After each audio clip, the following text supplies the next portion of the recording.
In all of our recorded history, only 50 years have passed without war or revolution somewhere on our planet.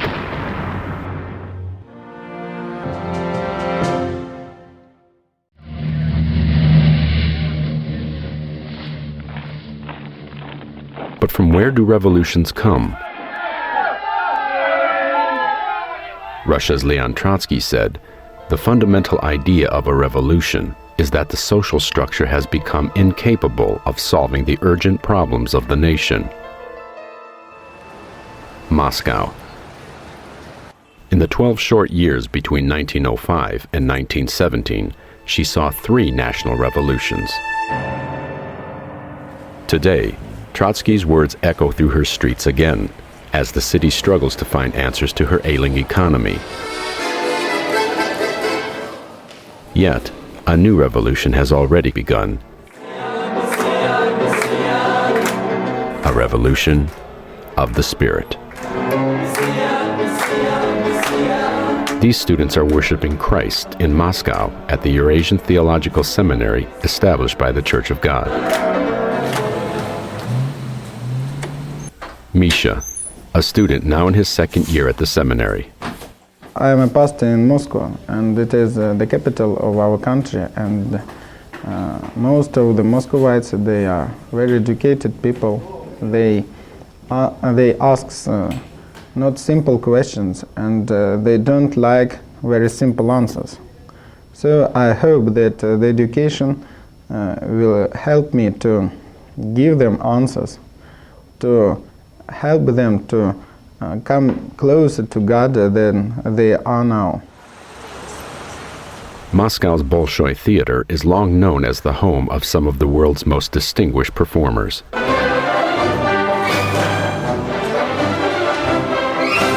Like the Bolshoi, in her quest for excellence, the Church of God's Eurasian Seminary is developing exceptional Christian leaders under the influence of world-renowned instructors.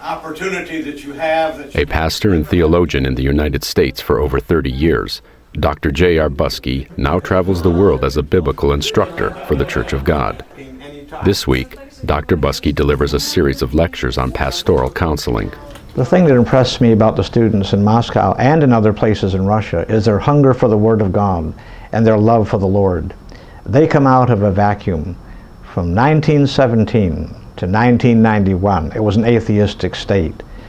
Religion was illegal. This means anyone who is 88 years old or younger does not remember any religious teaching of any kind, any Bible teaching, any teaching relating to Christ or the church. And so they have a tremendous hunger. They really redefine hunger. So it's exciting to teach young people who've been called into the ministry, who are hungry to learn the Word of God and want to learn how to be effective pastors and church leaders. Students study and live at the seminary for 3 years. The Church of God pays for their education, and the students tend to the maintenance of the school. Academic Dean Alexei Gorbachev. We have good students, students who really love the Lord, who come here because they want to prepare themselves for the ministry. I consider this is one of the traits of the good school. Also, we have good teachers who are not just working here because it's a profession here, but because they dedicate themselves to ministry of teaching. And also, we call it community of faith groups, when teacher and students gather in a small group and they have really closer fellowship with each other, and students can share their pain, and teacher can tell them and show them that he's also a human and that he's walking toward God. And I believe it's very important for students to see the example of teachers.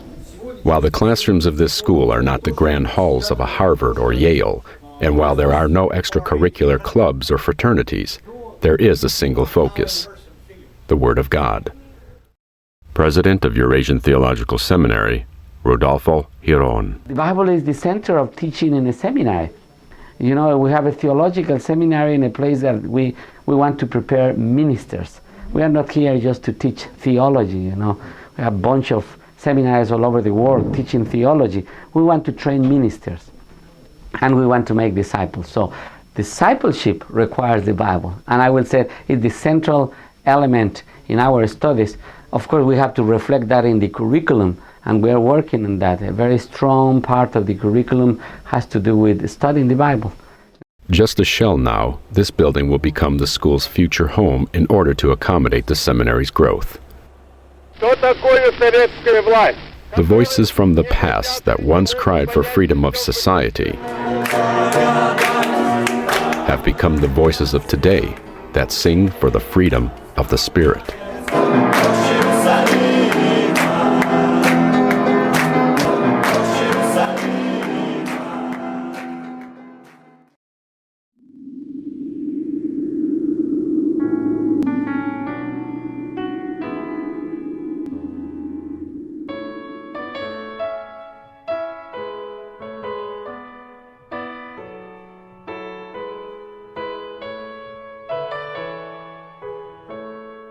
Sculpted by human hand, perhaps these stone memories are being rechiseled with faith, hope, and love by the hand of the Almighty.